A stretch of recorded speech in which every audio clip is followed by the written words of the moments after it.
কেন নিয়ম ভাঙা যায় না?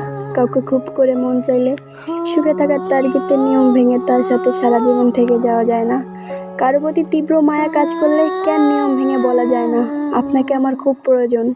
কাউকে জড়িয়ে ধরার প্রচুর ইচ্ছে থাকা সত্ত্বেও কেন নিয়ম ভেঙে জড়িয়ে ধরা যায় না? কারোর জন্য প্রচুর কষ্ট হলেও কেন চোখের কোণে কান্না লুকিয়ে রাখতে হয়?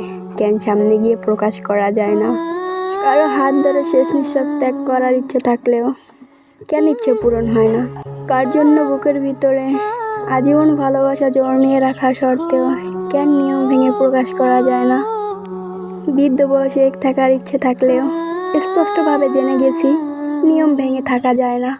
কেন নিষ্ঠুর নিয়মের তিক্ত দায়ভারে ভিতরটা ভেঙে চুরমার হয়ে যায়? নিয়ম কি জীবনের থেকেও বেশি মূল্যবান? কেন নিয়ম ভাঙা যায় না? তাহলে কি এটাই আমাদের সমাজ?